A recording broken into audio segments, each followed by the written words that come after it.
ನಮಸ್ತೆ ಸ್ನೇಹಿತರೆ, ಇವತ್ತು ನಾವು ಸೆಕೆಂಡ್ PUC ಕನ್ನಡ ಮಾದರಿ ಪ್ರಶ್ನೆ ಪತ್ರಿಕೆಯನ್ನು ನೋಡುವ. ಮಾದರಿ ಪ್ರಶ್ನೆ ಪತ್ರಿಕೆ 1ರಲ್ಲಿ ಮೊದಲಿಗೆ ವಿಭಾಗ ಎಯಲ್ಲಿ 1 ಅಂಕದ ಪ್ರಶ್ನೆಗಳಿರುವಂಥದ್ದು. 4 ಉತ್ತರವನ್ನು ಕೊಡ್ತಾರೆ. ಅದರಲ್ಲಿ 1ಅನ್ನು ಆಯ್ಕೆ ಮಾಡಿ ನಾವು ಬರಿಬೇಕಾಗಿರುವಂಥದ್ದು. 10 ಪ್ರಶ್ನೆಗಳನ್ನು ಕೊಡ್ತಾರೆ. ಆ 10 ಪ್ರಶ್ನೆಗಳಿಗೆ ನಾವು ಉತ್ತರವನ್ನು ಬರಿತಾ ಹೋಗಬೇಕಾಗಿರುವಂಥದ್ದು. ಮೊದಲಿಗೆ 1 ಅಂಕದ ಪ್ರಶ್ನೆಗಳನ್ನು ನೋಡ್ತಾ ಹೋಗ. ಯಾರನ್ನು ಕೊಲ್ಲುವುದಿಲ್ಲವೆಂದು ವಿದ್ಯಾದೇವತೆ ಹೇಳಿತು? ಯಾರನ್ನು ಕೊಲ್ಲುವುದಿಲ್ಲವೆಂದು ವಿದ್ಯಾದೇವತೆ ಹೇಳಿತು? ರಾಮ ಮತ್ತು ಲಕ್ಷ್ಮಣರನ್ನು ಕೊಲ್ಲುವುದಿಲ್ಲವೆಂದು ವಿದ್ಯಾದೇವತೆ ಹೇಳಿತು. ಯಾರು ಅನ್ಯಲಿಂಗವನ್ನು ನೆನೆಯುವುದಿಲ್ಲ? ಅಂಗದ ಮೇಲೆ ಲಿಂಗ ಧರಿಸಿದವನು ಅನ್ಯಲಿಂಗವನ್ನು ನೆನೆಯುವುದಿಲ್ಲ. ಯಾರು ಅನ್ಯಲಿಂಗವನ್ನು ನೆನೆಯುವುದಿಲ್ಲ? ಅಂಗದ ಮೇಲೆ ಲಿಂಗ ಧರಿಸಿದವನು ಅನ್ಯಲಿಂಗವನ್ನು ನೆನೆಯುವುದಿಲ್ಲ. ಹೆಣ್ಣು ಹರಿಬಕ್ಕೋಸುಗವೇತ ಮಣ್ಣನಾಜ್ಞೆಯ ಮೀರಿ ಕುಂತಿಯ ಚಿನ್ನ ಬದುಕಿನನೆಂದು ನುಡಿವರು ಕುಜನರಾದವರು. ಈ ಪದ್ಯದಲ್ಲಿ ಬರುವ ಕುಂತಿಯ ಚಿನ್ನ ಯಾರು? ಕುಂತಿಯ ಚಿನ್ನ ಭೀಮ. ಹೆಣ್ಣು ಹರಿಬಕ್ಕೋಸುಗವೇಯತ ಮಣ್ಣನಾಜ್ಞೆಯ ಮೀರಿ ಕುಂತಿಯ ಚಿನ್ನ ಬದುಕಿದನೆಂದು ನುಡಿವರು ಕುಜನರಾದವರು. ಅಂದರೆ ಕುಂತಿಯ ಚಿನ್ನ ಯಾರು? ಭೀಮ. ಕುಂತಿಯ ಚಿನ್ನ ಯಾರು? ಭೀಮ. ಜಾಲಿಯ ರಸಸ್ವಾದ ಹೀಗಿರುತ್ತದೆ. ಜಾಲಿಯ ರಸಸ್ವಾದ ವಿಷದಂತಿರುತ್ತದೆ. ಜಾಲಿಯ ರಸಸ್ವಾದ ವಿಷದಂತಿರುತ್ತದೆ. ಯಾವುದು ಚಿಂತನದಿ ಮುಳುಗಿರಲಿ ಎಂದು ಕವಿ ಆಶಿಸುತ್ತಾನೆ? ಕವಿ ಮುಪ್ಪು ಚಿಂತನದಿ ಮುಳುಗಿರಲಿ ಎಂದು ಕವಿ ಆಶಿಸುತ್ತಾನೆ. ಮುಪ್ಪು ಎನ್ನುವಂಥದ್ದು ಮುಳುಗಲಿ ಎನ್ನುವಂಥದ್ದು ಕವಿಯ ಆಶಯ ಆಗಿದೆ. ಮೂಲೆಮನೆ ಮುದ್ದೇಗೌಡರಿಗೂ ಮೂತ್ರಪಿಂಡದ ಕಲ್ಲಾಗಿತ್ತು ಎಂದು ತಿಳಿದಾಗ ಅವರ ಮನೆಗೂ ಹೋದೆ. ಓ, ಈಗ ಇದೇನು ದೊಡ್ಡ ಆಪರೇಷನ್ ಅಲ್ಲಮ್ಮ, ನಾನು 4 ಬಾರಿ ಮಾಡಿಸಿಕೊಂಡಿದ್ದೇನೆ ಎಂದು ಅಂಗಿ ಎತ್ತಿ ತೋರಿಸಿದರು. ಈ ಸಾಲುಗಳಲ್ಲಿ ಮುದ್ದೇಗೌಡರಿಗೆ ಮೂತ್ರಪಿಂಡದ ಕಲ್ಲಿನ ನಿರ್ವಹಣೆ ಬಗ್ಗೆ ಇರುವ ಅಭಿಪ್ರಾಯವೇನು? ಅಜಾಗರೂಕತೆ ಇರುವಂಥದ್ದು. ಯಾವ ಕತೆ ಹೇಳಬೇಕೆಂದು ಮನೋರಮೆ ಹೇಳಿದಳು? ರಾಮಾಶ್ವಮೇಧ ಕಥೆಯನ್ನು ಹೇಳಬೇಕೆಂದು ಮನೋರಮೆ ಹೇಳಿದಳು. ರಾಮಾಶ್ವಮೇಧ. ನಾಗರಾಜ ಕೋವಿ ಹಿಡಿದು ಎಲ್ಲಿ ಕುಳಿತಿದ್ದ? ನಾಗರಾಜ ಕೋವಿ ಹಿಡಿದು ಶಿಕಾರಿ ಗಂಡಿಯಲ್ಲಿ ಕುಳಿತಿದ್ದ. ಶಿಕಾರಿ ಗಂಡಿಯಲ್ಲಿ ಕುಳಿತಿದ್ದ. ಇದರಲ್ಲಿ 4 ಉತ್ತರಗಳು ಕೂಡ ಕನ್ಫ್ಯೂಸ್ ಇರುವಂತೆ ಕೊಟ್ಟಿದ್ದಾರೆ ನೋಡಿ. ಶಿಕಾರಿ ಬಂಡಿ, ಶಿಕಾರಿ ಮಂಡಿ, ಶಿಕಾರಿ ಗುಂಡಿ, ಶಿಕಾರಿ ಗಂಡಿ. ನಮಗೆ ಬೇಕಾಗಿರುವಂಥದ್ದು ಶಿಕಾರಿ ಗಂಡಿ. ನಾಗರಾಜ ಶಿಕಾರಿ ಗಂಡಿಯಲ್ಲಿ ಕೋವಿ ಹಿಡಿದು ಕುಳಿತಿದ್ದ. ಕಳೆಕೊಪ್ಪದ ಸುಬ್ಬಣ್ಣನಿಗೆ ಆನೆಯಿಂದಾದ ತೊಂದರೆ ಕೊಟ್ಟಿಗೆ ಉರುಳಿಸಿದ್ದು. ಹಳೆಕೊಪ್ಪದ ಸುಬ್ಬಣ್ಣನಿಗೆ ಆನೆಯಿಂದಾದ ತೊಂದರೆ ಕೊಟ್ಟಿಗೆ ಉರುಳಿಸಿದ್ದು. 10ನೆಯ ಪ್ರಶ್ನೆ, ಏನ್ ಸ್ವಾಮಿ ಸಾಯೋದಕ್ಕೆ ಹೆದರುವ ನಾನು ಅಂತ ತಿಳಿದುಕೊಂಡ್ರ? ಲೈನ್ಮ್ಯಾನ್ ಕೆಲಸಕ್ಕೆ ಸೇರಿದ ಮೇಲೆ ಪ್ರಾಣದ ಆಸೆ ಇಟ್ಕೊಂಡ್ರೆ ಆಗುತ್ತಾ? ನಮ್ಮ ಡಿಪಾರ್ಟ್ಮೆಂಟಿನ ಲೈನ್ಮ್ಯಾನ್ಗಳಾದರೂ ಈವರೆಗೆ ಸರ್ವಿಸ್ ಮುಗಿಸಿ ರಿಟೈರ್ ಆಗಿರುವುದನ್ನು ನೋಡಿದ್ದೀರಾ? ಲೈನ್ಮ್ಯಾನ್ ದುರ್ಗಪ್ಪನ ಮಾತುಗಳು ಆತನ ಕೆಲಸದ ಬಗ್ಗೆ ಏನನ್ನು ಸೂಚಿಸುತ್ತದೆ? ಅಪಾಯಕಾರಿ ಕೆಲಸ ಅಂತ ಸೂಚಿಸುತ್ತದೆ. ಇನ್ನು ಬರುವಂಥದ್ದು 10 ಪ್ರಶ್ನೆಗಳು ಆಯಿತು. ಇನ್ನು ಬರುವಂಥದ್ದು ಬಿಟ್ಟ ಸ್ಥಳ ತುಂಬಿಸಲಿಕ್ಕೆ. ಬಿಟ್ಟ ಸ್ಥಳದಲ್ಲಿ ಆವರಣದಲ್ಲಿ ಕೊಟ್ಟಿರೋ ಉತ್ತರಗಳಲ್ಲಿ ಸೂಕ್ತವಾದದ್ದನ್ನು ಆರಿಸಿ ಬರೆಯಿರಿ ಅಂತ ಕೊಟ್ಟಿದ್ದಾರೆ. ಕನ್ನಡಿಗರು, ಪುದುತೋಟಂ, ಅಣ್ಣಾಮಲೈ, ಪೆನ್ಷನ್ದಾರರಿಗೆ, ಶಿವಸುಬ್ರಹ್ಮಣ್ಯ ಅಯ್ಯರ್, ಕುದುಪನಿಗೆ. ಮೊದಲನೆಯ ಪ್ರಶ್ನೆ. 11ನೆಯ ಪ್ರಶ್ನೆ. ವಾಲ್ಪರೈ ಮಧ್ಯದಲ್ಲಿ ಡ್ಯಾಶ್ ತೋಟವಿದೆ. ವಾಲ್ಪರೈ ಮಧ್ಯದಲ್ಲಿ ಪುದು ತೋಟವಿದೆ. ನಮ್ಮ ರಾಜ್ಯದಲ್ಲಿ ತಾವೇ ತಬ್ಬಲಿಗಳಾಗುತ್ತಿರುವವರು ಡ್ಯಾಶ್. ನಮ್ಮ ರಾಜ್ಯದಲ್ಲಿ ನಾವೇ ತಬ್ಬಲಿಗಳಾಗುತ್ತಿರುವವರು ಕನ್ನಡಿಗರು. ಯಾರು? ಕನ್ನಡಿಗರು. ದಣಿಗಳು ಹೊಳೆಯ ಹೂಳೆತ್ತಲು ಡ್ಯಾಶ್ ಸೂಚಿಸಿದರು. ದಣಿಗಳು ಹೊಳೆಯ ಹೂಳೆತ್ತಲು ಕುದುಪನಿಗೆ ಸೂಚಿಸಿದರು. ಕಲಾಂ ಅವರು ಡ್ಯಾಶ್ ವಿಶ್ವವಿದ್ಯಾನಿಲಯದಲ್ಲಿ ಸಂದರ್ಶನ ಪ್ರೊಫೆಸರ್ ಆಗಿದ್ದರು. ಕಲಾಂ ಅವರು ಅಣ್ಣಾಮಲೈ ವಿಶ್ವವಿದ್ಯಾನಿಲಯದಲ್ಲಿ ಸಂದರ್ಶನ ಪ್ರೊಫೆಸರ್ ಆಗಿದ್ದರು. ಬಾಯಿ ಚಪಲ ಡ್ಯಾಶ್ ಜಾಸ್ತಿ ಇರುತ್ತದೆ. ಬಾಯಿ ಚಪಲ ಪೆನ್ಷನ್ದಾರರಿಗೆ ಜಾಸ್ತಿ ಇರುತ್ತದೆ. ಇನ್ನು ಹೊಂದಿಸಿ ಬರೆಯುವಂತಹ ಪ್ರಶ್ನೆ. ಕೀರ್ತನೆ, ಮುಂಬೈ ಜಾತಕ, KS ನಿಸಾರ್ ಅಹಮದ್, ಹತ್ತಿ ಚಿತ್ತ ಮತ್ತು ನಾನೆಂಬ ಮಾಯೆ. ತೆರೆದ ದಾರಿ, ಒಮ್ಮೆ ನಗುತ್ತೇನೆ, ಟಿ ಯಲ್ಲಪ್ಪ, ಜಾಲಿಯ ಮರ, ಶಿಲುಬೆಯೇರಿದ್ದಾನೆ, ದ.ರಾ ಬೇಂದ್ರೆ. ಮೊದಲನೆಯ ಪ್ರಶ್ನೆಗೆ 4ನೇ ಕೀರ್ತನೆ ಜಾಲಿಯ ಮರ. ಕೀರ್ತನೆ ಜಾಲಿಯ ಮರ. ಮುಂಬೈ ಜಾತಕ ತೆರೆದ ದಾರಿ. ಮುಂಬೈ ಜಾತಕ ತೆರೆದ ದಾರಿ. ಕೆ.ಎಸ್. ನಿಸಾರ್ ಅಹಮದ್ ಶಿಲುಬೆಗೆ ಏರಿದ್ದಾನೆ. ಹತ್ತಿ ಚಿತ್ತ ಮತ್ತು ಟಿ ಯಲ್ಲಪ್ಪ. ಹತ್ತಿ ಚಿತ್ತ ಮತ್ತು ಟಿ ಯಲ್ಲಪ್ಪ. ನಾನೆಂಬ ಮಾಯೆ ಇದರಲ್ಲಿ ಬರುವಂಥದ್ದು ಒಮ್ಮೆ ನಗುತ್ತೇನೆ.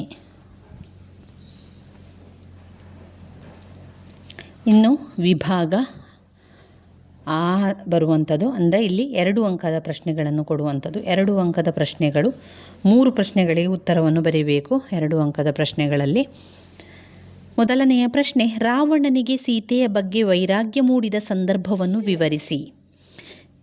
ರಾವಣನಿಗೆ ಸೀತೆಯ ಬಗ್ಗೆ ವೈರಾಗ್ಯ ಮೂಡಿದ ಸಂದರ್ಭವನ್ನು ವಿವರಿಸಿ.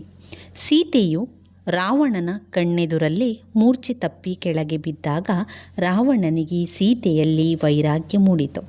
ಕದಡಿ ಹೋದ ನೀರು ತನಗೆ ತಾನೇ ತಿಳಿಯಾಗುವಂತೆ ರಾವಣನಲ್ಲಿ ಸೀತೆಯ ಮೇಲಿನ ವ್ಯಾಮೋಹ ದೂರವಾಗಿ ವೈರಾಗ್ಯ ಮೂಡಿತು.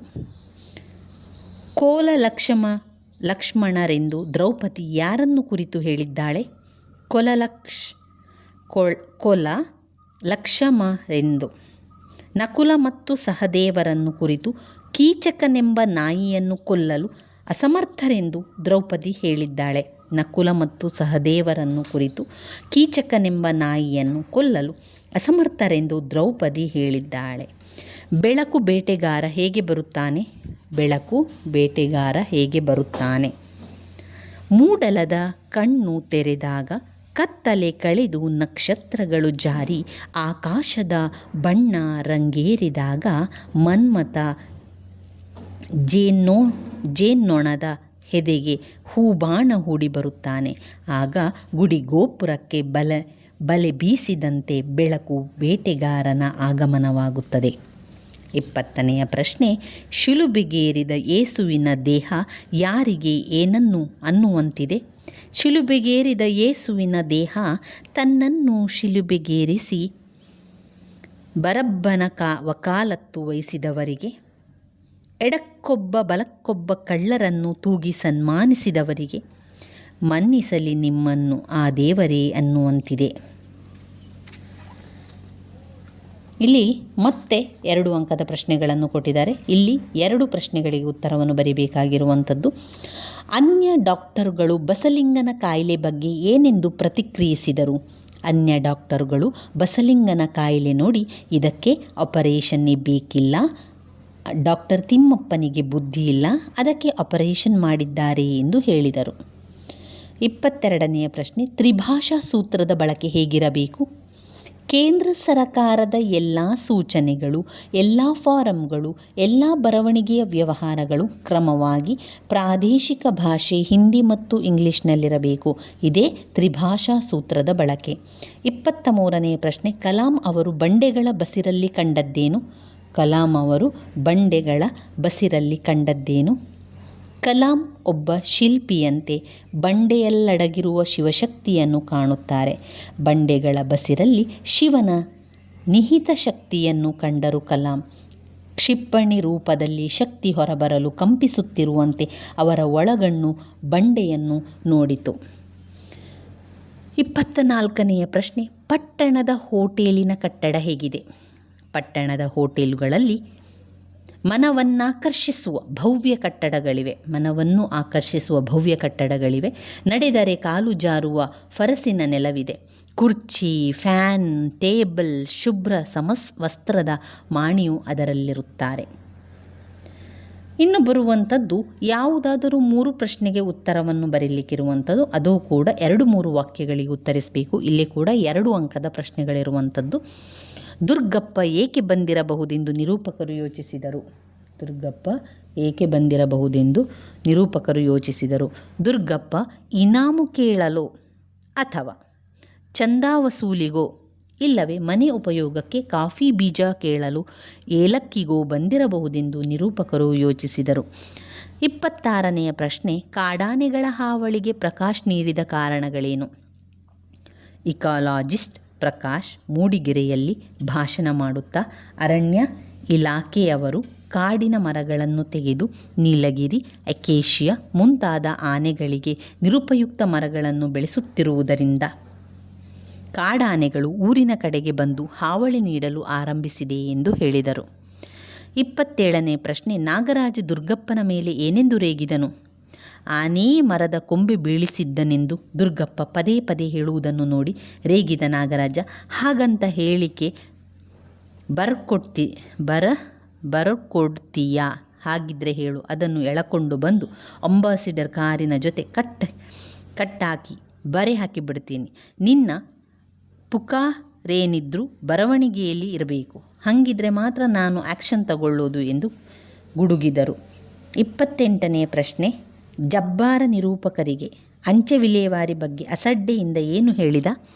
ನಿರೂಪಕರು ಜಬ್ಬಾರನ ಅಂಚೆ ವಿಲೇವಾರಿಗೆ ಬಗ್ಗೆ ಆಕ್ಷೇಪಿಸಿದಾಗ ಆತ, ಅಯ್ಯೋ ಬಿಡಿ ಸರ್, ಯಾವುದೋ ಮದುವೆ ಮನೆ ಕಾಗದ ಸರ್, ನೀವೇನು ಹೋಗೋದಿಲ್ಲ ಏನಿಲ್ಲ, ಅವನ್ನು ಇವತ್ತು ಕೊಟ್ಟರೂ ಒಂದೇ, ನಾಳೆ ಕೊಟ್ಟರೂ ಒಂದೇ ಎಂದು ಅಸಡ್ಡೆಯಿಂದ ಹೇಳುತ್ತಿದ್ದನು.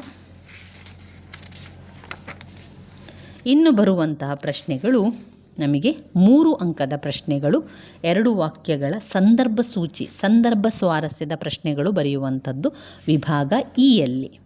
ಇಲ್ಲಿ 3 ಅಂಕ ಇರ್ತದೆ ಸಂದರ್ಭ ಸ್ವಾರಸ್ಯದ ಪ್ರಶ್ನೆಗಳಲ್ಲಿ. ಅಲ್ಲಿ ಪದ್ಯ ಭಾಗ, ಗದ್ಯ ಭಾಗ ಎಲ್ಲದರಿಂದಲೂ ಕೂಡ ಸಂದರ್ಭ ಸ್ವಾರಸ್ಯದ ಪ್ರಶ್ನೆಗಳನ್ನು ಕೊಡ್ತಾರೆ ಸ್ನೇಹಿತರೆ. ಜ್ಯೋತಿ ನೀನ್ಯಾರ ಹೋಲರ. ಈ ಪ್ರಸ್ತುತ ವಾಕ್ಯವನ್ನು ಜನಪದರು ರಚಿಸಿರುವ ಗರತಿಯ ಹಾಡು ಎಂಬ ತ್ರಿಪದಿಗಳ ಸಂಗ್ರಹದಿಂದ ಆಯ್ದ ಹಬ್ಬಲಿ ಅವರ ರಸಬಳ್ಳಿ ಎಂಬ ಜನಪದ ತ್ರಿಪದಿಗಳಿಂದ ಆಯ್ದುಕೊಳ್ಳಲಾಗಿದೆ. ತಾಯಿಯ ಶ್ರೇಷ್ಠತೆ ಕುರಿತು ಜಾನಪದ ಕವಿ ಹೇಳಿರುವ ಮಾತಿದು. ತಾಯಿಗಿಂತ ದೇವರಿಲ್ಲ, ಬಂಧುವಿಲ್ಲ, ಯಾರೇ ಜೊತೆಗಿದ್ದರೂ ತಾಯಿಯ ಇರುವಿಕೆಗೆ ಸರಿಸಾಟಿಯಲ್ಲ. 1000 ಕೊಳ್ಳಿ ಒಲೆಯಲ್ಲಿ ಉರಿದರೂ ಅದು ಮನೆಯಲ್ಲಿ ಬೆಳಗುವ ಜ್ಯೋತಿಗೆ ಸಮನಾಗುವುದಿಲ್ಲ. ಅದರಂತೆ ತಾಯಿಗೆ ಹೋಲಿಕೆ ತಾಯಿಯೇ ಎಂದರ್ಥ. 30ನೇ ಪ್ರಶ್ನೆ, ಕುಳಿತು ಕೆಮ್ಮುವ ಪ್ರಾಣಿ. ಈ ಪ್ರಸ್ತುತ ವಾಕ್ಯವನ್ನು ರಾಷ್ಟ್ರಕವಿ ಎನಿಸಿರುವ GS ಶಿವರುದ್ರಪ್ಪನವರು ಬರೆದಿರುವ ತೆರೆದ ದಾರಿ ಕವನ ಸಂಕಲನದಿಂದ ಆಯ್ದುಕೊಳ್ಳಲಾಗಿದೆ. ಮುಂಬೈ ಜಾತಕ ಎಂಬ ಪದ್ಯದಿಂದ ಆರಿಸಿಕೊಳ್ಳಲಾಗಿದೆ. ಮುಂಬೈ ನಗರದ ಮಗುವಿಗೆ ತಂದೆ ಎಂದರೆ ಯಾವ ಭಾವನೆ ಬರುತ್ತದೆ ಎಂದು ಹೇಳುವಾಗ ಕವಿ ಈ ಒಂದು ಕುಳಿತು ಕೆಮ್ಮುವ ಪ್ರಾಣಿ ಎಂಬ ಮಾತನ್ನು ಹೇಳುತ್ತಾರೆ. ನಗರದ ಬಿಡುವಿರದ ಬದುಕಿನಲ್ಲಿ ಮಗು ತಂದೆಯನ್ನು ನೋಡುವ ಸಂದರ್ಭದಲ್ಲಿ ಅಪರೂಪ. ಏಕೆಂದರೆ ಆತ ಮಗು ಏಳುವ ಮುನ್ನವೇ ಮನೆ ಬಿಟ್ಟು ಹೋದರೆ ಕೆಲಸ ಮುಗಿಸಿ ಮನೆಗೆ ಹಿಂದಿರುಗುವಷ್ಟರಲ್ಲಿ ಮಗು ಮಲಗಿರುತ್ತದೆ. ಬೆಳಗಿನಿಂದ ಸಂಜೆಯ ತನಕ ಕಣ್ಮರೆಯಾಗಿ ಒಮ್ಮೊಮ್ಮೆ ರಜಾ ದಿನಗಳಲ್ಲಿ ಕಣ್ಣಿಗೆ ಕಾಣಿಸಿಕೊಳ್ಳುವ ಅಪರಿಚಿತ ವ್ಯಕ್ತಿ, ಅದೂ ಕುಳಿತು ಕೆಮ್ಮುವ ಪ್ರಾಣಿಯಾಗಿ ಎನ್ನುವಲ್ಲಿ ತಂದೆ ಮಗುವಿನ ನಡುವೆ ಇರುವ ಅಪರಿಚಿತ ಹಾಗೂ ಪ್ರಾಣಿ ಎಂದು ಭಾವಿಸುವ ಬಾಂಧವ್ಯರಹಿತ ಚಿತ್ರಣ ಮನ ಕಲಕುತ್ತದೆ. ಅಲ್ಲಿಯ ಮಾತು ಅವನಿಗೆ ಸಸೇಮಿರಬರದು. ಈ ಪ್ರಸ್ತುತ ವಾಕ್ಯವನ್ನು ಶ್ರೀಮತಿ ಲಲಿತಾ ಸಿದ್ದಬಸವಯ್ಯನವರು ಬರೆದಿರುವ ಕವಿತೆ 2006 ಕವನ ಸಂಕಲನದಿಂದ ಆಯ್ದ ಒಂದು ಹೂ ಹೆಚ್ಚಿಗೆ ಇಡುತ್ತೀನಿ ಎಂಬ ಕವಿತೆಯಿಂದ ಆರಿಸಿಕೊಳ್ಳಲಾಗಿದೆ. ತಂದೆ ತಾಯಿಗಳನ್ನು ಹಂಚಿಕೊಂಡ ಮಕ್ಕಳಲ್ಲಿ ಕಿರಿಮಗನ ಬಳಿ ತಂದೆ ಇರುತ್ತಾನೆ. ಅದು ಅಸ್ಸಾಂ.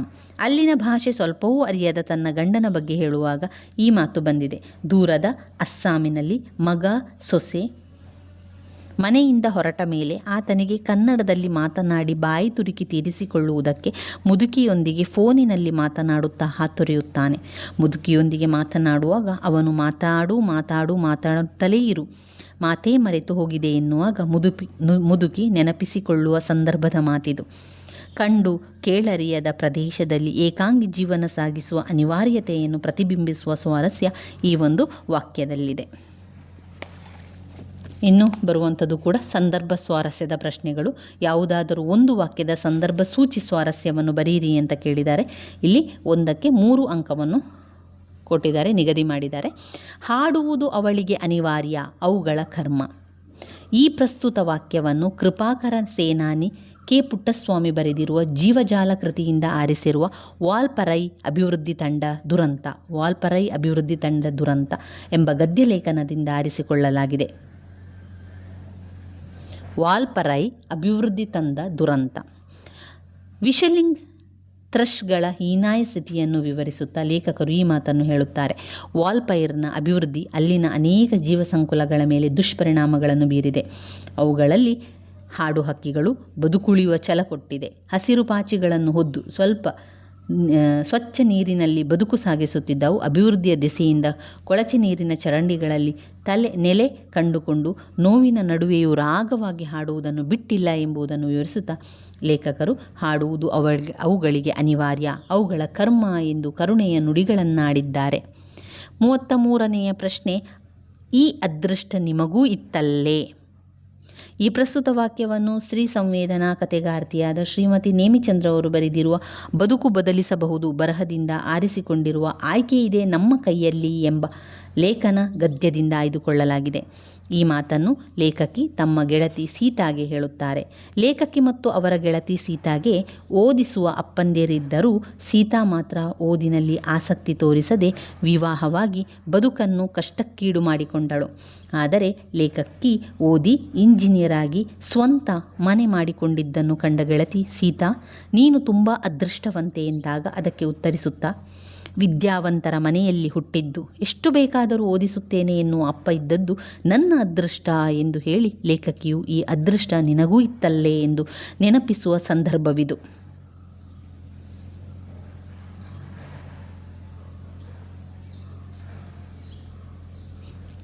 34ನೆಯ ಪ್ರಶ್ನೆ, ನೀರಿಳಿಯದ ಗಂಟಲು ಕಡುಬಂ ತುರುಕಿದಂತಾಯಿತು. ಈ ವಾಕ್ಯವನ್ನು ಮುದ್ದಣ್ಣನ ತಿರುಳ್ಗನ್ನಡದ ಬಿಳ್ನುಡಿ ಎಂಬ ಗದ್ಯಭಾಗದಿಂದ ಆರಿಸಿಕೊಳ್ಳಲಾಗಿದೆ. ಮನೋರಮೆಯು ಮುದ್ದಣ್ಣನಿಗೆ ಹೇಳಿದ ಮಾತಿದು. ಮನೋರಮೆಗೆ ಮುದ್ದಣ್ಣನು ರಾಮಾಶ್ವಮೇಧದ ಕತೆ ಹೇಳಲು ಆರಂಭಿಸಿ ಸಂಸ್ಕೃತದಲ್ಲಿ ಸ್ವಸ್ತಿ ಶ್ರೀ ಮಸ್ಸುರಾನು ಸುರೇಂದ್ರ ನರೇಂದ್ರ ಮುನೀಂದ್ರ ಫಣೀಂದ್ರ ಎಂದು ಕ್ಲಿಷ್ಟವಾದ ಪದಪ್ರಯೋಗ ಮಾಡುತ್ತಾನೆ. ಆಗ ಮನೋರಮೆಯು ಅವನನ್ನು ತಡೆದು ಎದೆಗೆ ಮುಟ್ಟದ ಈ ಕತೆ ಸಾಕೆನ್ನುತ್ತಾಳೆ. ಆಗ ಮುದ್ದಣ್ಣನು ಸಂಸ್ಕೃತದ ಚೆಲುವು ಸೊಗಸು ಹೀಗೆ ಎಂದಾಗ ಮನೋರಮೆ ನೀರಿಳಿಯದ ಗಂಟಲು ಕಡುಮಂ ತುರುಕಿದಂತಾಯಿತು ಎಂದು ಹೇಳುತ್ತಾಳೆ.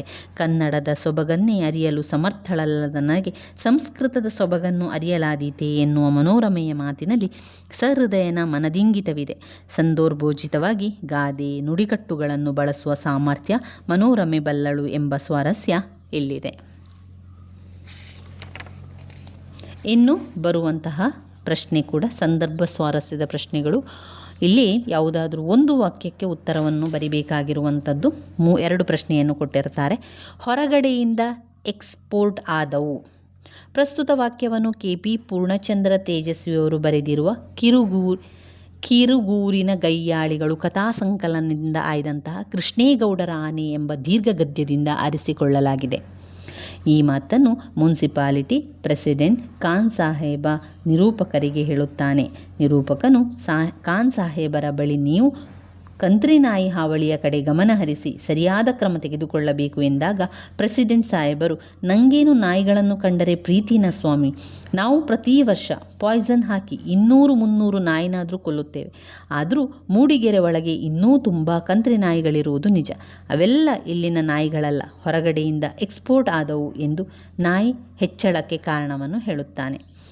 ಈ ಕಂಬದೊಳಗೆ ಏನೋ ಸೇರಿಕೊಂಡಿದೆ.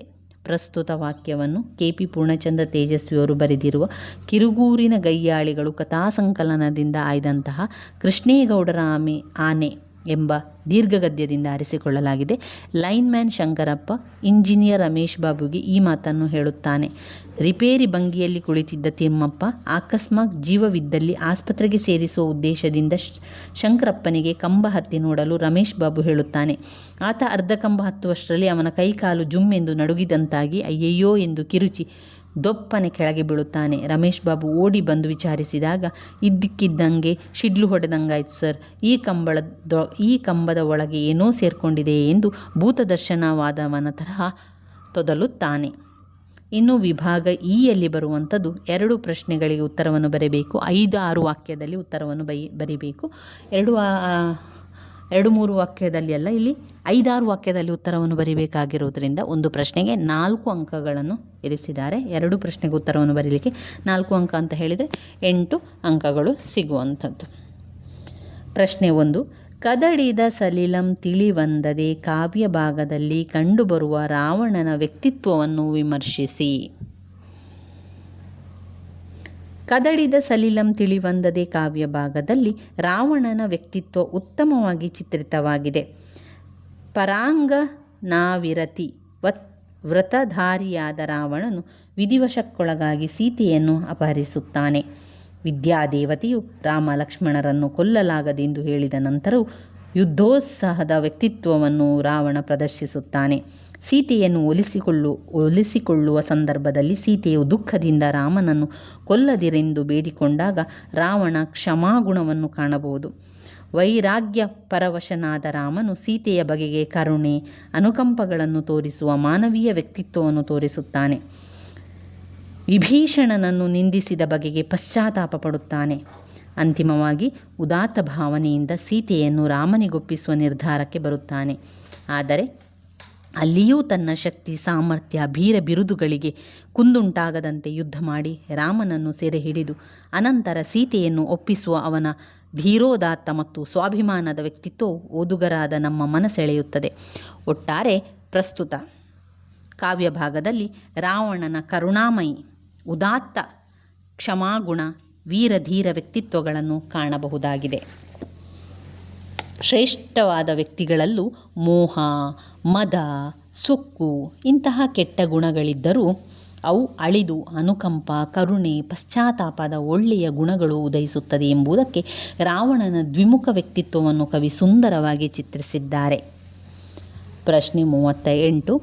ರಕ್ಷಿಸಬೇಕಾದವರೇ ಭಕ್ಷಕರಾದರೆ ಒದಗುವ ವಿಘಟನೆಯನ್ನು ಬಸವಣ್ಣನವರು ಹೇಗೆ ಚಿತ್ರಿಸಿದ್ದಾರೆ? ನಮ್ಮನ್ನು ಕಾಯಬೇಕಾದವರೇ ಕೊಲ್ಲುವ ಸಂಚು ಹೂಡಿದಾಗ ಇನ್ನಾರು ಕಾಯಲಾರರೆಂಬ ಸಂಗತಿಗಳನ್ನು ಬಸವಣ್ಣನವರು ತಮ್ಮ ವಚನಗಳಲ್ಲಿ ಹಲವು ನಿರ್ದೇಶನಗಳೊಂದಿಗೆ ಸೊಗಸಾಗಿ ಚಿತ್ರಿಸಿದ್ದಾರೆ. ಮನೆಯ ಒಲೆ ಹತ್ತಿ ಉರಿದರೆ ಒಲೆ ಎದುರು ನಿಲ್ಲುವ ಶಕ್ತಿ ನಮಗಿದೆ. ಆದರೆ ನಾವು ನಿಂತ ನೆಲವೇ ಹೊತ್ತಿ ಉರಿದರೆ ನಾವು ನಿಲ್ಲುವುದಾದರೂ ಎಲ್ಲಿ? ಕೆರೆಯ ಏರಿಯೇ ನೀರನ್ನೆಲ್ಲ ಕುಡಿದರೆ ಕೆರೆಯ ನೀರಿಗೆ ರಕ್ಷಣೆ ಇರದು. ಬೇಲಿ ಇರುವುದು ಬೆಳೆಯನ್ನು ರಕ್ಷಿಸಲು, ಅದೇ ಬೆಳೆಯನ್ನು ಮೇಯ್ದರೆ ಹೇಗೆ? ಅದರಂತೆಯೇ ಮನೆಯನ್ನು ಪಾಲಿಸಬೇಕಾದ ಗೃಹಿಣಿ ತಾನೇ ಕಳ್ಳಿಯಾದರೆ, ಅಮೃತವಾಗಬೇಕಾದ ತಾಯಿಯ ಎದೆಹಾಲು ನಂಜಾಗಿ ಕೊಲ್ಲುವಂತಾದರೆ ಎಲ್ಲ ವಿಘಟನೆಗಳು ಕೂಡ ಕಾಯುವ ದೈವದ ಕೊಲ್ಲುವ ಬುದ್ಧಿಯಾಗಿದೆ. ಹೀಗಾದಲ್ಲಿ ರಕ್ಷಿಸಲು ಇನ್ನಾರಿಗೂ ಸಾಧ್ಯವಿಲ್ಲ ಎಂಬುದನ್ನು ಬಸವಣ್ಣನವರು ವಿವರಿಸಿದ್ದಾರೆ. ರಕ್ಷಕರೇ ಭಕ್ಷಕರಾದಾಗ ಬೇಲಿಯೇ ಎದ್ದು ಹೊಲ ಮೇಯ್ದಂತೆ ಎಂಬ ಗಾದೆಗಳನ್ನು ಹೋಲಿಕೆಯೊಂದಿಗೆ ದೇವರ ಕರ್ತವ್ಯವನ್ನು ಎಚ್ಚರಿಸುವ ಪ್ರಯತ್ನ ಬಸವಣ್ಣನವರು ಇಲ್ಲಿ ವ್ಯಕ್ತಪಡಿಸಿದ್ದಾರೆ. 39ನೆಯ ಪ್ರಶ್ನೆ, ದ್ರೌಪದಿ ಅವಮಾನಕ್ಕೊಳಗಾದಾಗ 3 ಪ್ರಸಂಗಗಳನ್ನು ವಿವರಿಸಿ. ಇನ್ನು ಹುಟ್ಟದೆ ಇರಲಿ ನಾರಿಯರೆನ್ನವಲು ಕಾವ್ಯದಲ್ಲಿ ಕುಮಾರವ್ಯಾಸನು ದ್ರೌಪದಿಗೆ ಅವಮಾನದ 3 ಪ್ರಸಂಗಗಳನ್ನು ಭೀಮನ ಎದುರು ಪ್ರಸ್ತಾಪಿಸಿರುವುದನ್ನು ಗಮನಿಸಬಹುದು. ದ್ರೌಪದಿಯು ಭೀಮನ ಬಳಿ ಕೀಚಕನಿಂದಾದ ಅವಮಾನಗಳನ್ನು ನಿವೇದಿಸುವಾಗ ಹಿಂದಿನ ಅವಮಾನದ ಪ್ರಸಂಗಗಳನ್ನು ಪ್ರಸ್ತಾಪಿಸುತ್ತಾಳೆ. ಮೊದಲನೆಯದಾಗಿ, ಪಾಪಿ ಕೌರವನು ಅಂದು ತುಂಬಿದ ಸಭೆಯಲ್ಲಿ ಅವಳ ಮುಂದಲೇ ಹಿಡಿದು ತರಿಸಿ ದುಶ್ಯಾಸನನಿಂದ ವಸ್ತ್ರಾಪಹರಣವನ್ನು ಮಾಡಿಸಿರುತ್ತಾನೆ. ಎರಡನೆಯದು, ಅರಣ್ಯವಾಸದಲ್ಲಿ ಸೈಂಧವನನು ದ್ರೌಪದಿಯನ್ನು ಅಪಹರಿಸಿಕೊಂಡು ಹೋಗಿ ಅವಮಾನಿಸಿರುತ್ತಾನೆ. ಮೂರನೆಯದು, ಕೀಚಕನು ರಾಜ್ಯಸಭೆಯಲ್ಲಿ ದ್ರೌಪದಿಯನ್ನು ಅವಳ ಗಂಡಂದಿರ ಎದುರೇ ಎಡಗಾಲಿನಿಂದ ಒದ್ದು ಬೀಳಿಸಿದ ಅವಮಾನ. ಈ 3 ಅಪಮಾನದ ಪ್ರಸಂಗಗಳಲ್ಲಿಯೂ ದ್ರೌಪದಿಯು ಸಂಕಷ್ಟವನ್ನು ಅನುಭವಿಸಿರುತ್ತಾಳೆ. ಅಪಮಾನಗಳು ಮತ್ತೆ ಮತ್ತೆ ಮರಳುಗೊಳಿಸಿದ್ದರೂ ಸಹಿಸಿಕೊಂಡು ವೇದನೆ ಪಡುವ ದ್ರೌಪದಿಯ ಹೃದಯ ವಿದ್ರಾಕ ಸಂಕಷ್ಟಗಳು ಮನಕುಲುಕುವಂತೆ ಮೇಳೈಸಿದೆ. ಈ ಕೆಳಗಿನ ಪದ್ಯಭಾಗವನ್ನು ಅರ್ಥೈಸಿಕೊಂಡು ಹೇಳಿರುವ ಎಲ್ಲ ಪ್ರಶ್ನೆಗೆ ಉತ್ತರವನ್ನು ನೀಡಬೇಕು. ಉಣದೀರ್ಪ ಧನ ವಿರ್ದೊಡೇನು ಸುತನಿರ್ದೆಂ ಮುಪ್ಪಿನಲ್ಲಾಗದ ಒಣ ಗಲೈರಿಗೆ ಬಾರದಿರ್ದ ಮಳೆತಾಂ ಬಂದೇನಾಪತ್ತಿನೊಲ್ ಮಣಿದುಂ ನೋಡದ ಬಂಧುವೇತಕ್ಕೆ ನಿಸಲ್ ಕಾಲೋಚಿತ ಕೈದಿದ ತೃಣವೇ ಪರ್ವತವಲ್ಲವೇ ಹರಹರ ಶ್ರೀಚನ್ಯ ಸೋಮೇಶ್ವರ. ಬೆಳೆಗೆ ಮಳೆ ಯಾವಾಗ ಬೇಕು? ಈ ಪದ್ಯದ ಕವಿಯ ಅಂಕಿತ ಯಾವುದು? ಸಮೋಚಿತಕ್ಕಾದ ಹುಲ್ಲುಕಡ್ಡಿಯು ಕೂಡ ಪರ್ವತಕ್ಕೆ ಸಮಾನ ಎಂದು ಹೇಳಿಕೆಯನ್ನು ಸಮರ್ಥಿಸಿ. ಬೆಳೆಗೆ ಮಳೆ ಯಾವಾಗ ಬೇಕು? ಒಣಗುತ್ತಿರುವ ಪೈರಿಗೆ ಮಳೆ ಬರಬೇಕು. ಈ ಪದ್ಯದ ಕವಿಯ ಅಂಕಿತ ಹರಹರ ಶ್ರೀ ಚೆನ್ನ ಸೋಮೇಶ್ವರ. ಯೋಚಿತಕ್ಕಾದ ಹುಲ್ಲುಕಡ್ಡಿಯೇ ಕೂಡ ಪರ್ವತಕ್ಕೆ ಸಮಾನ ಎಂದು ಹೇಳಿಕೆಯನ್ನು ಸಮರ್ಥಿಸಿ ಅಂತ ಬಂದಾಗ, ಸರಿಯಾದ ಸಮಯಕ್ಕೆ ದೊರೆತ ಒಂದು ಕಲ್ಲು ಹುಲ್ಲುಕಡ್ಡಿಯಷ್ಟು ಸಹಾಯ ಕೂಡ ಪರ್ವತದಂತೆ ಮಹತ್ತರವೆನಿಸುತ್ತದೆ ಎಂದು ಸೋಮನಾಥ ಕವಿಯು ತಿಳಿಸಿದ್ದಾರೆ. ಇನ್ನು 4 ಅಂಕದ ಪ್ರಶ್ನೆ, ಯಾವುದಾದ್ರೂ ಒಂದಕ್ಕೆ ಉತ್ತರವನ್ನು ಬರೀಬೇಕಿಲ್ಲಿ. ಬಸಲಿಂಗ ಕೊನೆಯಲ್ಲಿ ತೆಗೆದುಕೊಂಡ ನಿರ್ಧಾರ ಯಾವುದು? ಅದಕ್ಕೆ ಕಾರಣಗಳೇನು? ಬಸಲಿಂಗನ ಬಲಗಣ್ಣಿನ ನೋವು ಭೀಕರವಾಗಿ ಬರುತ್ತಾ ದೃಷ್ಟಿ ಮಂದವಾಗುತ್ತಿರುವುದು ಅವನ ಅರಿವಿಗೆ ಬಂದಿತ್ತು. ಜೊತೆಗೆ ಡಾಕ್ಟರ್ ಚೆನ್ನಪ್ಪನವರು ತಿಮ್ಮಪ್ಪನವರಂಥ ಪ್ರಾಮಾಣಿಕ ಪ್ರತಿಭಾವಂತ ಡಾಕ್ಟರಿಂದಾಗದ ಕೆಲಸ ನನ್ನಂಥವರಿಗಂದಾಗದು ಎಂಬ ಮಾತುಗಳು ಹಾಗೂ ತನ್ನ ಉಡಾಫೆ, ಸುಳ್ಳು, ಜಾತಿ, ಮಠದ ಗುರು ಯಾರೂ ತನ್ನ ಕಣ್ಣು ಉಳಿಸುವುದಿಲ್ಲ ಎಂದು ಮನಸ್ಸಿಗೆ ನಿಶ್ಚಿತವಾಗಿ ಬಸಲಿಂಗ ಡಾಕ್ಟರ್ ತಿಮ್ಮಪ್ಪನವರನ್ನೇ ಮತ್ತೆ ಕಾಣಲು ನಿರ್ಧಾರ ಮಾಡುತ್ತಾನೆ. ಅವನಿಗೆ ನೋವು, ದೈಹಿಕ ನೋವನ್ನು ಮೀರಿದ ನೋವು ಅವನನ್ನು ತುಂಬತೊಡಗಿತ್ತು. ಡಾಕ್ಟರ್ ತಿಮ್ಮಪ್ಪನವರ ಮಿಂಚಿನಂತಹ ಬೆರಳು, ಪ್ರೀತಿ ತುಂಬಿದ ನೆನಪಾದ ತನ್ನ ಹೊಲ, ಎತ್ತು, ಗದ್ದೆ, ಮಾವಿನ ಮರ, ಪಾರಿಜಾತದ ಹೂ ನೆನಪಿಸಿಕೊಂಡು ತನ್ನ ಹಳೆಯ ಮುಗ್ಧತೆಯ ಭಾವದಿಂದ ನೇರವಾಗಿ ತಿಮ್ಮಪ್ಪನವರ ಬಳಿ ಹೋದ. ಅವರ ಕೈ ಹಿಡಿದು ಕಮ್ಮನಿಗೆರೆದು ಅಪ್ಪಿಕೊಂಡು ಅಳತೊಡಗಿದನು. ಅವನಲ್ಲಿ ಮರುಕಳಿಸಿದ ಮುಗ್ಧತೆ ಕಂಡು ತಿಮ್ಮಪ್ಪನವರು ಅವನಿಗೆ ಶಸ್ತ್ರಚಿಕಿತ್ಸೆ ಮಾಡಲು ಸಿದ್ಧತೆಯನ್ನು ತೊಡಗಿಸಿದರು. ಪ್ರಶ್ನೆ 42. ಚಿನ್ನಮ್ಮನ ಕುಟುಂಬದ ಹೊಳೆಯ ಬಗ್ಗೆ ಅಸಹನೆ ಹೊಂದಬಾರದೆಂದು ಲೇಖಕಿ ಬಯಸುವುದೇಕೆ? ವಿವರಿಸಿ. ಚಿನ್ನಮ್ಮನ ಕುಟುಂಬ ಹೊಳೆಯ ಬಗ್ಗೆ ಅಸಹನೆ ಹೊಂದಬಾರದು. ಹೊಳೆಯಂಚಿನಲ್ಲಿ ಎಂದಿನಂತೆ ಚಿನ್ನಮ್ಮ ಮುಸುರೆ ಪಾತ್ರೆಗಳನ್ನು ರಾಶಿ ಹಾಕಿ ಕೂತು ಪಾತ್ರೆಗಳನ್ನು ತೊಳೆಯುತ್ತಿರುವಾಗಲೇ ಹೊಳೆಗೆ ಬೈಗುಳದ ಸುರಿಮಳೆ ಸುರಿಸುತ್ತಿದ್ದಳು. ಅದಕ್ಕೆ ಲೇಖಕಿಯು ಚಿನ್ನಮ್ಮಳ ಅಸಹನೆಗೆ ಕಾರಣಗಳೇನು ಇದ್ದರೆ ಆ ಹೊಳೆ ಮಾಡಿರುವ ಉಪಕಾರಗಳನ್ನು ಸ್ಮರಿಸುತ್ತಾರೆ. ಆ ಹೊಳೆ ಚಿನ್ನಮ್ಮನ ಕುಟುಂಬಕ್ಕೆ ಅಪವಾದವನ್ನು ತಂದು ಹಾಕಿದ್ದರೂ ಅದನ್ನು ಚಿನ್ನಮ್ಮನ ಪುಟ್ಟ ಸಂಸಾರದ ಬಗ್ಗೆ ಪ್ರೀತಿ, ವಾತ್ಸಲ್ಯ, ಕಾಳಜಿ, ಅನುಕಂಪವಿದೆ ಎನ್ನುತ್ತಾರೆ. ಆ ಹೊಳೆ ಮಳೆಗಾಲದಲ್ಲಿ ದಿನವೂ ಕುದುಪನಗಾಳದ ಬಾವಿಗೆ ಒಂದಷ್ಟು ತರುಮೀನುಗಳನ್ನು ಸಿಲುಕಿಸುತ್ತದೆ. ತಾನು ಹರಿದು ಬರುವಾಗಲೆಲ್ಲ ತನ್ನ ಸೆರಗಿನಂಚಿನಲ್ಲಿರುವ ತೋಟಗಳಿಂದ ಆಗಾಗ್ಗೆ ಅಷ್ಟಷ್ಟು ತೆಂಗಿನಕಾಯಿ, ಸೌದೆ, ಕಟ್ಟಿಗೆ ತಂದು ಕುದುಪನ ದೃಷ್ಟಿಗೆ ಬೀಳಿಸುತ್ತದೆ. ಆಟಿ, ಸೋಣಕಾಲದಲ್ಲಂತೂ ಪಾತ್ರೆ, ಪಗಡಿ, ಸೌದೆ, ಕಟ್ಟಿಗೆ, ಕೋಳಿ, ಕುರಿ, ಏಣಿ, ದೋಣಿ, ರೀಪು, ಪಕ್ಕಾಸುಗಳನ್ನು ಚಿನ್ನಮ್ಮ ಕುದುಪರ ಮಡಿಲಿಗೆ ಸುರಿಯುತ್ತಿದ್ದೆ. ಹೀಗೆ ಚಿನ್ನಮ್ಮನ ಕುಟುಂಬದ ಜೊತೆಗೆ ಹೊಳೆಗೆ ಅಷ್ಟೊಂದು ಉಪಕಾರದ ಒಡನಾಟವಿರುವುದರಿಂದ ಲೇಖಕಿಯು ಚಿನ್ನಮ್ಮನ ಕುಟುಂಬ ಹೊಳೆಯ ಬಗ್ಗೆ ಅಸಹನೆ ಹೊಂದಬಾರದೆಂದು ಬಯಸುತ್ತಾರೆ. ಇನ್ನು ಯಾವುದಾದ್ರೂ ಒಂದು ಪ್ರಶ್ನೆಗೆ ಮತ್ತೆ 2 ಪ್ರಶ್ನೆಯನ್ನು ಕೊಟ್ಟಿದ್ದಾರೆ. ಇದಕ್ಕೂ ಕೂಡ ಉತ್ತರವನ್ನು ಮಾಡಬೇಕು. ಒಂದು, ಡ್ರೈವರ್ ಅಬ್ಬಾಸ್ ಮತ್ತು ಕ್ಲೀನರ್ ಕೃಷ್ಣನ ಸಾವಿಗೆ ಕೃಷ್ಣೇಗೌಡರ ಆನೆ ಕಾರಣವೇ? ವಿವರಿಸಿ. ಒಂದು ರಾತ್ರಿ ಡ್ರೈವರ್ ಅಬ್ಬಾಸ್ ಲೋಡು ತುಂಬಿದ ಲಾರಿ ಓಡಿಸಿಕೊಂಡು ಬರುತ್ತಿದ್ದ. ಅಬ್ಬಾಸಿಗೆ ಇದ್ದಕ್ಕಿದ್ದಂತೆ ಎರಡು ದಮ್ ಬೀಡಿ ಎಳೆಯುವ ತೆವಲು ಶುರುವಾಯಿತು. ಕ್ಲೀನರ್ ಕೃಷ್ಣನ ಕೈಗೆ ಸ್ಟೇರಿಂಗ್ ಕೊಟ್ಟು ಬೀಡಿ ಹತ್ತಿಸಿಕೊಂಡು 2 ದಮ್ ಎಳೆದನು. ಹೊಗೆ ಬಿಟ್ಟು ತಲೆ ಎತ್ತಿ ನೋಡುವಷ್ಟರಲ್ಲಿ ಲಾರಿ ಎದುರು ಮರದ ದೊಡ್ಡ ಕಾಂಡ ನುಗ್ಗುತ್ತಿರುವುದು ಕಂಡು ಕೂಗುತ್ತಾ ಸ್ಟೇರಿಂಗ್ಗೆ ಕೈ ಹಾಕಿ ಲಾರಿಯ ಮೂತಿಯನ್ನು ತಿರುಗಿಸಲು ಪ್ರಯತ್ನಿಸಿದನು. ಆದರೆ ಕೃಷ್ಣ ಅಪರೂಪಕ್ಕೆ ಸಿಕ್ಕಿದ ಸ್ಟೇರಿಂಗನ್ನು ವಜ್ರಮುಷ್ಟಿಯಲ್ಲಿ ಹಿಡಿದು ಕುಳಿತಿದ್ದ. ಗಾಬರಿಯಲ್ಲಿ ಅಬ್ಬಾಸಿಗೆ ಬ್ರೇಕು ತುಳಿಯಲು ಮರೆತು ಹೋಗಿತ್ತು. ಲಾರಿ ಮರಕ್ಕೆ ಡಿಕ್ಕಿ ಹೊಡೆದ ಕೂಡಲೇ ಹಿಂದುಗಡೆ ಇದ್ದ ಅಪಾರ ತೂಕದ ದಿಮ್ಮಿಗಳು ಕ್ಯಾಬಿನ್ ಮುರಿದು ಮುನ್ನುಗ್ಗಿದ್ದವು. ಮರಕ್ಕೂ ದಿಮ್ಮಿಗೂ ನಡುವೆ ಸಿಕ್ಕಿದ ಕ್ಲೀನರ್ ಕೃಷ್ಣ ಹಾಗೂ ಡ್ರೈವರ್ ಅಬ್ಬಾಸ್ ಇಬ್ಬರೂ ಅಲ್ಲೇ ಸತ್ತು ಹೋದರು. ಆನೆ ಇವರಿಬ್ಬರ ಸಾವಿಗೆ ಕಾರಣವಲ್ಲ. ಪ್ರತ್ಯಕ್ಷ ಕಂಡರೂ ಪ್ರಮಾಣಿಸಿ ನೋಡು ಎಂಬ ಗಾದೆಯಂತೆ ಸರಿಯಾಗಿ ಪರಿಶೀಲನೆ ಮಾಡದೆ ಭ್ರಷ್ಟತೆಯ ಸಮಾಜದಲ್ಲಿ ಆನೆ ತಪ್ಪಿಗೆ ಗುರಿಯಾಗಿರುವುದು ಶೋಚನೀಯವಾದುದು. ಇನ್ನು 44ನೆಯ ಪ್ರಶ್ನೆ, ತನ್ನ ಆನೆಯ ಬಗ್ಗೆ ಕೃಷ್ಣೇಗೌಡರಲ್ಲಿ ಬೇಸರ ಮೂಡಲು ಕಾರಣಗಳೇನು? ಜನರು ತಮ್ಮ ಮಾತುಗಳಲ್ಲಿ ಆನೆಯ ಮೇಲೆ ಆಪಾದನೆಗಳ ಸುರಿಮಳೆಗೈಯುತ್ತಿದ್ದಾಗ ಕೊನೆಯಲ್ಲಿ ಕ್ವಚಿತ್ತಾಗಿ ಆನೆಯನ್ನು ಪ್ರಸ್ತಾಪಿಸುತ್ತಿದ್ದಾಗ ನಿಧಾನವಾಗಿ ಆನೆ ಅಪರಾಧಿಯಾಗುತ್ತಾ ಹೋಯಿತು.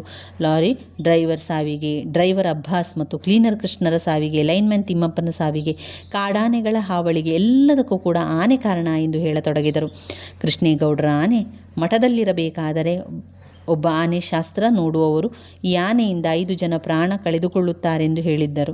ಮುನ್ಸಿಪಾಲಿಟಿ ಸಭೆಯಲ್ಲಿ ಎಲ್ಲರೂ ಆನೆ ಮೇಲೆ ದೂರುಗಳನ್ನು ಹೇಳಿದರು. ಈ ಎಲ್ಲ ಕಾರಣಗಳಿಂದ ಕೃಷ್ಣೇಗೌಡನಿಗೆ ಆನೆಯ ಮೇಲೆ ಬೇಸರ ಮೂಡಿತ್ತು. ಹಿಂದೊಮ್ಮೆ ದವರು ಯಾರಿಗಾದರೂ ದಾಟಿಸಿದಂತೆ ತಾನೂ ದಾಟಿಸಿಕೊಳ್ಳಬೇಕೆಂದು ಯೋಚಿಸುತ್ತಿದ್ದ. ಆದರೆ ಯಾರಿಗೆ ಮಾರುವುದು? ಸರ್ಕಸ್ ಕಂಪನಿಗಳು ಮುಚ್ಚಿವೆ. ಸ್ವಾಮಿಗಳು ಅಡ್ಡಪಲ್ಲಕ್ಕಿ ಬೆಂಚ್ ಕಾರುಗಳು ಹಿಡಿದಿದ್ದಾರೆ. ಕಾಡಿಗೆ ಅಟ್ಟೋಣವೆಂದರೆ ಅದು ಊರಿನ ಆನೆ ಕತ್ತಿಗೆ ಕಟ್ಟಿಕೊಂಡ ಕಲ್ಲುಗುಂಡಿನಂತಾಯಿತು ಎಂದು ಕೃಷ್ಣೇಗೌಡ ಬಹಳ ಬೇಸರಗೊಂಡಿದ್ದ. ಕೈಲಾಗದವರು ಮೈಯೆಲ್ಲ ಪರಿಚಿಕೊಂಡರು ಎಂಬಂತೆ ನಡೆದ ಎಲ್ಲ ದುರಂತಗಳಿಗೆ ಪ್ರಾಮಾಣಿಸಿ ನೋಡಿ ಕಾರಣ ಕಂಡು ಹಿಡಿಯದೆ ಏನೂ ಮಾಡದ ಮಾತೇ ಆಡದ ಪ್ರಾಣಿಯ ಮೇಲೆ ಆರೋಪ ಹೊರಿಸುವ ಚಿತ್ರಣ ಕಣ್ಣೆದುರಿಗೆ ಇಲ್ಲಿ ಮೂಡಿ ಬಂದಿದೆ. ಇವಿಷ್ಟು ಪ್ರಶ್ನೋತ್ತರಗಳು ಸಂದರ್ಭ ಸ್ವಾರಸ್ಯದ ಪ್ರಶ್ನೆಗಳಾಗಿದೆ. ಇನ್ನು ಬರುವಂಥದ್ದು ವಿಭಾಗ ಅಲ್ಲಿ ಭಾಷಾಭ್ಯಾಸ. 4ಕ್ಕೆ ಸೂಚನೆಗಳಿಗೆ ಅನುಗುಣವಾಗಿ ಉತ್ತರಿಸಬೇಕು. 2 ಶಬ್ದಗಳಿಗೆ ತದ್ಭವ ರೂಪ ಬರೆಯಿರಿ. ವೀರ ಬೀರ, ಆಕಾಶ ಆಗಸ, ಮುಖ ಮೊಗ.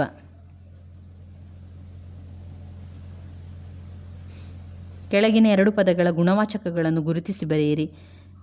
ಗುಣವಾಚಕಗಳು ಯಾವುದು? ಹಾಸು, ಶುದ್ಧ, ದೂರ. ಕೆಳಗಿನ 2 ಪದಗಳ ವಿಭಕ್ತಿಯನ್ನು ಹೆಸರಿಸಿ. ಗುರುವಿಗೆ ತಿಮ್ಮಪ್ಪನವರಲ್ಲಿ ಕಟ್ಟಿಗೆಯ. ಗುರುವಿಗೆ ಚತುರ್ಥಿ ವಿಭಕ್ತಿ ಪ್ರತ್ಯಯ, ತಿಮ್ಮಪ್ಪನವರಲ್ಲಿ ಸಪ್ತಮಿ, ಕಟ್ಟಿಗೆಯ ಷಷ್ಠಿ. ಕೆಳಗಿನ 2 ಕ್ರಿಯಾಪದಗಳ ಕಾಲವನ್ನು ಬರೆಯಿರಿ. ಹೋದವು ಭೂತಕಾಲ, ಓದಿದಳು ಭೂತಕಾಲ, ನಲಿಯುತ್ತಾರೆ ವರ್ತಮಾನ ಕಾಲ. ಕೆಳಗಿನ 2 ನುಡಿಗಟ್ಟುಗಳನ್ನು ಬರೆಯಿರಿ. ಸ್ವಂತ ವಾಕ್ಯ. ಕೈಯೊಡ್ಡು, ಬೇರೆಯವರ ಬಳಿ ಕೈಯೊಡ್ಡುವುದರಿಂದ ಆತ್ಮಗೌರವಕ್ಕೆ ಕುಂದು ಉಂಟಾಗುತ್ತದೆ. ರೈಲು ಬಿಡು, ಸುಳ್ಳು ಹೇಳುವುದನ್ನು ರೈಲು ಬಿಡು ಎನ್ನುತ್ತಾರೆ. ರಾಮಬಾಣ, ತಲೆನೋವಿಗೆ ಅಮೃತಾಂಜನ ರಾಮಬಾಣವಿದ್ದಂತೆ. ಯಾವುದಾದರೂ 2 ಅನ್ಯ ದೇಶೀಯ ಪದಗಳನ್ನು ಬರೆಯಿರಿ. College, Christmas, computer, bus, bomb, study room. ಇನ್ನು ಬರುವಂಥದ್ದು ಪ್ರಬಂಧ ಬರೆಯಲಿಕ್ಕೆ ಬರುವಂತಹ ಪ್ರಶ್ನೆ. ಪ್ರಬಂಧ ಬರೆಯಲಿಕ್ಕೆ ಯಾವುದಾದ್ರೂ 2 ಪ್ರಬಂಧದಲ್ಲಿ 1 ಪ್ರಬಂಧಕ್ಕೆ ಉತ್ತರವನ್ನು ಬರೀಬೇಕು. ಅದಾದ ನಂತರ ಪತ್ರ ಬರೆಯಲಿಕ್ಕೆ ಇರುವಂಥದ್ದು.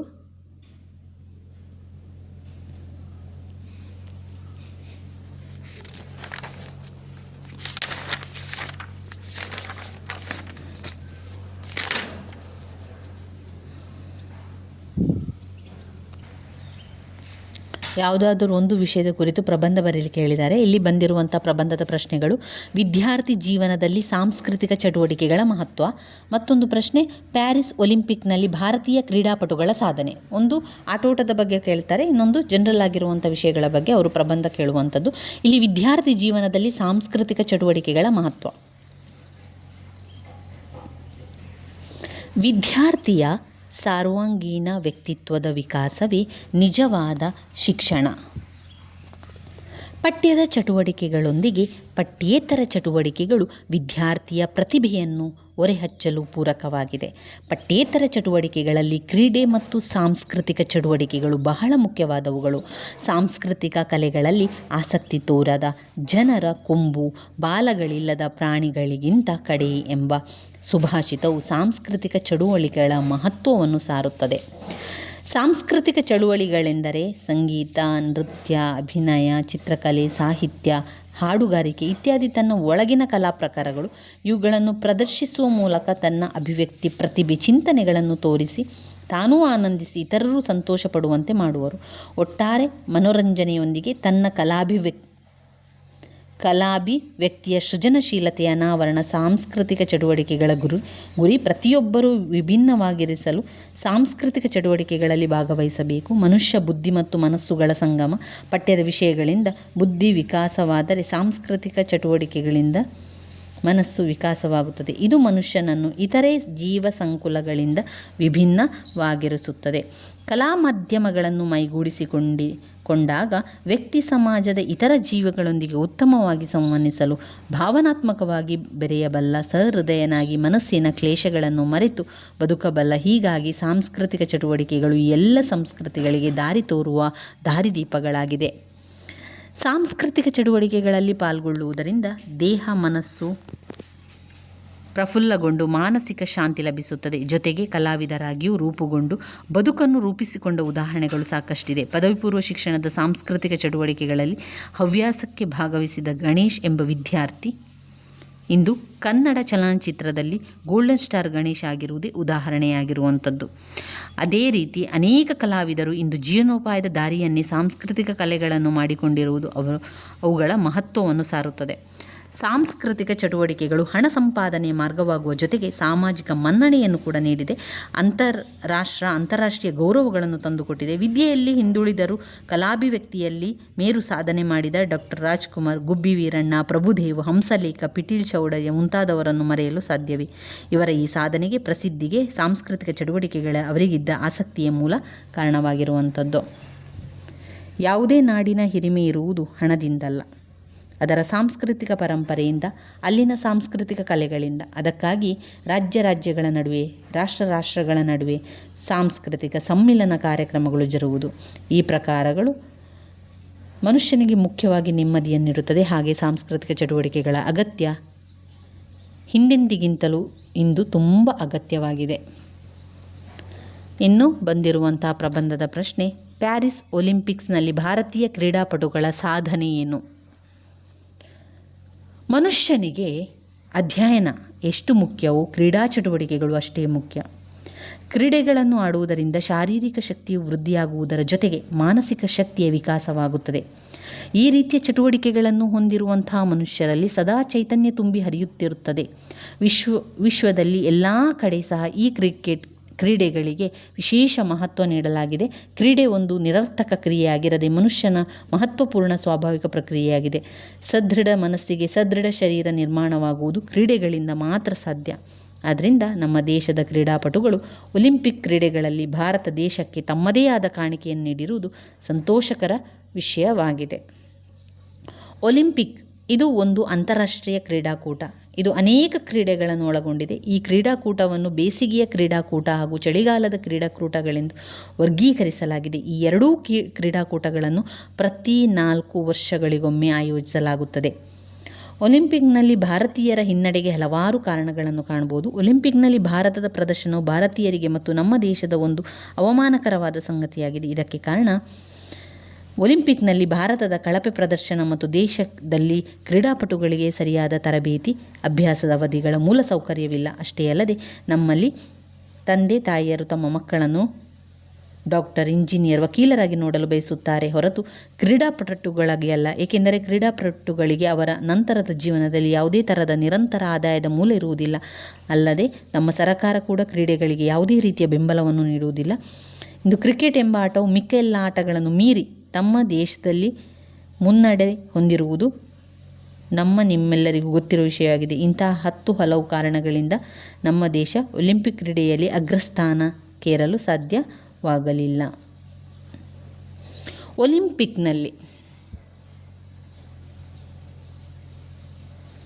ಒಲಿಂಪಿಕ್ನಲ್ಲಿ ಭಾರತೀಯರ ಕ್ರೀಡಾಪಟುಗಳ ಸಾಧನೆಯನ್ನು ನೋಡುವುದಾದರೆ, ಭಾರತವು 2024ರಲ್ಲಿ ನಡೆದ ಪ್ಯಾರಿಸ್ ಒಲಿಂಪಿಕ್ನಲ್ಲಿ 5 ಕಂಚು ಮತ್ತು 1 ಬೆಳ್ಳಿಯ ಪದಕವನ್ನು ಗೆದ್ದು 71ನೇ ಸ್ಥಾನದಲ್ಲಿದೆ. ಈ ಪದಕಗಳಲ್ಲಿ 3 ಕಂಚಿನ ಪದಕಗಳು ಶೂಟಿಂಗ್ನಿಂದ, 1 ಕಂಚಿನ ಪದಕಗಳು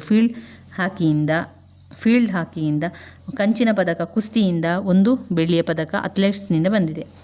ಈ 6 ಪದಕಗಳು ಸೇರಿದಂತೆ ಭಾರತ ಇದುವರೆಗೂ ಒಲಿಂಪಿಕ್ಸ್ ಕ್ರೀಡಾಕೂಟದಲ್ಲಿ 41 ಪದಕಗಳನ್ನು ಗೆದ್ದು 60ನೇ ಸ್ಥಾನದಲ್ಲಿದೆ. 41 ಪದಕಗಳಲ್ಲಿ 10 ಚಿನ್ನ, 10 ಬೆಳ್ಳಿ, 21 ಕಂಚಿನ ಪದಕಗಳನ್ನು ಭಾರತವು ತನ್ನ ಮುಡಿಗೇರಿಸಿಕೊಂಡಿದೆ.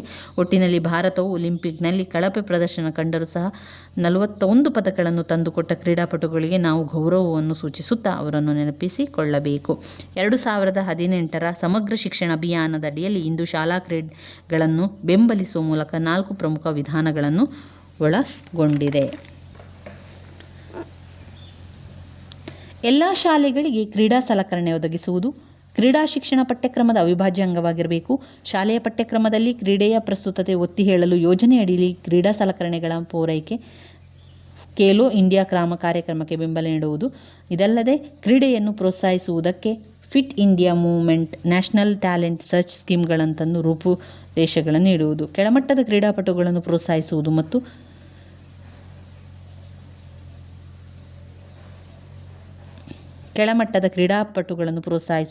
KIYG ಮತ್ತು ಇತರ ಕಾರ್ಯಕ್ರಮ ಮೂಲಕ ಕ್ರೀಡಾ ಪ್ರತಿಭೆಗಳನ್ನು ಗುರುತಿಸುವುದು ಮುಖ್ಯ ಅಂಶವಾಗಿದೆ. ಇನ್ನು ಇದರಲ್ಲಿ ಬರುವಂಥ ಉಪಸಂಹಾರವನ್ನು ಯಾವ ರೀತಿ ಕೊಟ್ಟಿದ್ದಾರೆ ಅಂತ ನೋಡುವ.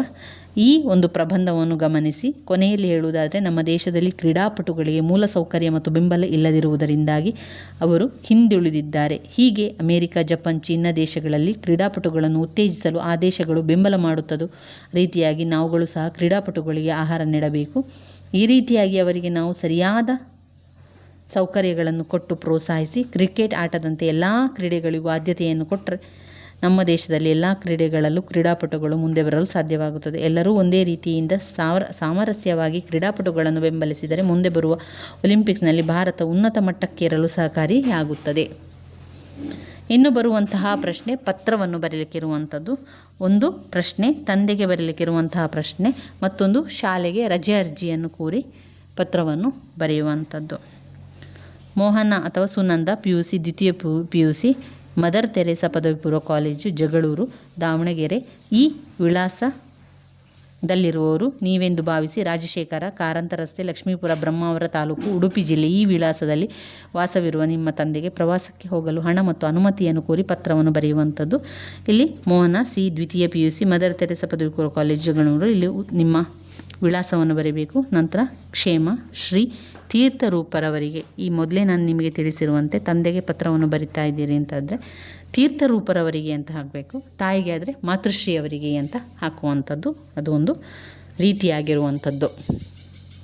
ನಿಮ್ಮ ಮಗ ಮಾಡುವ ನಮಸ್ಕಾರಗಳು. ನಾನು ಇಲ್ಲಿ ಕ್ಷೇಮ, ನೀವು ಕ್ಷೇಮ ಎಂದು ಭಾವಿಸುತ್ತೇನೆ. ನಿಮ್ಮ ಕ್ಷೇಮದ ಪತ್ರ ನಿರೀಕ್ಷೆಯಲ್ಲಿದ್ದೇನೆ. ನಾನು ಮುಂದೆ ಬರುವ ದ್ವಿತೀಯ PUC ವಾರ್ಷಿಕ ಪರೀಕ್ಷೆಗೆ ಸಕಲ ಸಿದ್ಧತೆಗಳನ್ನು ನಡೆಸಿದ್ದೇನೆ. ಉನ್ನತ ದರ್ಜೆಯಲ್ಲಿ ಪಾಸಾಗುತ್ತೇನೆ ಎಂಬ ವಿಶ್ವಾಸವಿದೆ. ನಾನು ಈ ಪತ್ರವನ್ನು ಬರೆಯುವ ಉದ್ದೇಶವೇನೆಂದರೆ, ನಮ್ಮ ಕಾಲೇಜಿನಿಂದ ಕರ್ನಾಟಕದ ಪ್ರೇಕ್ಷಣೀಯ ಸ್ಥಳಗಳಿಗೆ ಪ್ರವಾಸವನ್ನು ಹಮ್ಮಿಕೊಂಡಿದ್ದಾರೆ. ನಾನು ಸ್ನೇಹಿತರೊಂದಿಗೆ ಪ್ರವಾಸ ಹೋಗುವ ಮನಸ್ಸಾಗಿದೆ. ಅಧ್ಯಯನದ ದೃಷ್ಟಿಯಿಂದ ಐಹೊಳೆ, ಪಟ್ಟದಕಲ್ಲು, ಬಾದಾಮಿ, ಹಂಪಿ, ಬಾಗಲಕೋಟೆ, ಬನಶಂಕರಿ, ಹೊಸಪೇಟೆ ಈ ಪ್ರೇಕ್ಷಣೀಯ ಸ್ಥಳಗಳ ಬಹು ಉಪಯೋಗಕಾರಿಯಾಗಿದೆ. ಆದ್ದರಿಂದ ಅವುಗಳು ಈ ಪ್ರವಾಸಕ್ಕೆ ಹೋಗಲು ಅನುಮತಿ ನೀಡಬೇಕೆಂದು ಕೋರುತ್ತೇವೆ. ಜೊತೆಗೆ ಪ್ರವಾಸದ ಭತ್ಯೆ 5,000 ರೂಪಾಯಿಗಳು ನೀಡಬೇಕೆಂದು ತಮ್ಮಲ್ಲಿ ವಿನಂತಿಸುತ್ತೇನೆ. ನಮಸ್ಕಾರಗಳೊಂದಿಗೆ ಇಂತಿ ತಮ್ಮ ಪ್ರೀತಿಯ ಮಗ ಮೋಹನ. ಯಾರಿಗೆ ಬರೆದದ್ದು? ರಾಜಶೇಖರ, ಕಾರಂತ ರಸ್ತೆ, ಲಕ್ಷ್ಮೀಪುರ, ಬ್ರಹ್ಮಾವರ ತಾಲೂಕು, ಉಡುಪಿ ಜಿಲ್ಲೆ. ಇನ್ನು ಬರುವಂಥದ್ದು ಪತ್ರ ರಜಾ ಅರ್ಜಿಯನ್ನು ಬರೀಲಿಕ್ಕೆ ಬರುವಂಥದ್ದು. ಯಾವಾಗಲೂ ಮೊದಲನೆಯದು ತಂದೆಗೆ ಬರಲಿಕ್ಕೆ ಕೊಟ್ಟಿರ್ತಾರೆ, ಮತ್ತೊಂದು ನಮಗೆ ಪ್ರಿನ್ಸಿಪಾಲಿಗೆ ಬರಲಿಕ್ಕೆ ಕೊಟ್ಟಿರುವಂಥದ್ದು. ಯಾವುದಾದ್ರೂ ಒಂದು ವಿಷಯವನ್ನು ಆಯ್ಕೆ ಮಾಡಿಕೊಂಡು ಇದರಲ್ಲಿ ಬರೆದ್ರಾಯಿತು. ಗಂಗಾ ದ್ವಿತೀಯ PUC Abdul Kalam PUC college, Aland, Kalaburagi ಜಿಲ್ಲೆ. ಈ ವಿಳಾಸದಲ್ಲಿರುವ ಪ್ರಾಂಶುಪಾಲರಿಗೆ ಪತ್ರವನ್ನು ಬರೆಯುವಂಥದ್ದು. ಉತ್ತರ: ಇವರಿಗೆ ಪ್ರಾಂಶುಪಾಲರು ಅಬ್ದುಲ್ ಕಲಾಂ PU ಕಾಲೇಜು, ಆಳಂದ, ಕಲಬುರಗಿ ಜಿಲ್ಲೆ. ಭೀಮೇಶ ದ್ವಿತೀಯ PUC Abdul Kalam PUC college, Aland, Kalaburagi ಜಿಲ್ಲೆ. ಮಾನ್ಯರೇ, ವಿಷಯ ವರ್ಗಾವಣೆ ಪತ್ರ ಮತ್ತು ಅಂಕ ಪಟ್ಟಿ.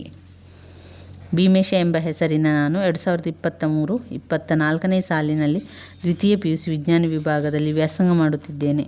2026 ಮಾರ್ಚ್ನಲ್ಲಿ ನಡೆದ ದ್ವಿತೀಯ PUC ವಾರ್ಷಿಕ ಪರೀಕ್ಷೆಯಲ್ಲಿ ಉನ್ನತ ದರ್ಜೆಯಲ್ಲಿ ಉತ್ತೀರ್ಣನಾಗಿರುತ್ತೇನೆ. ನನ್ನ ಮುಂದಿನ ವ್ಯಾಸಂಗಕ್ಕಾಗಿ ವರ್ಗಾವಣೆ ಮಾತ್ರ ಮತ್ತು ಅಂಕಪಟ್ಟಿ ಅಗತ್ಯವಿದೆ. ಆದ್ದರಿಂದ ದಯಮಾಡಿ ತಾವುಗಳು ತಮ್ಮ ವರ್ಗಾವಣೆ ಪತ್ರ ಹಾಗೂ ಅಂಕಪಟ್ಟಿಗಳನ್ನು ನೀಡಲೆಂದು ಕೋರುತ್ತೇನೆ. ಇತಿ ನಿಮ್ಮ ವಿದ್ಯಾರ್ಥಿ ಭೀಮೇಶ.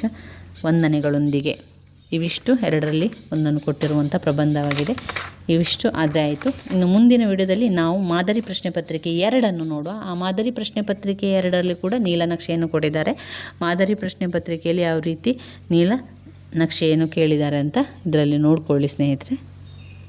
ಯಾವ ಪ್ರಶ್ನೆಯಿಂದ ಎಷ್ಟು ಅಂಕಗಳನ್ನು ಕೊಡ್ತಾರೆ ಅಂತ ನೋಡ್ಕೊಳ್ಳಿಕ್ಕೆ ಸಹಕಾರಿಯಾಗ್ತದೆ.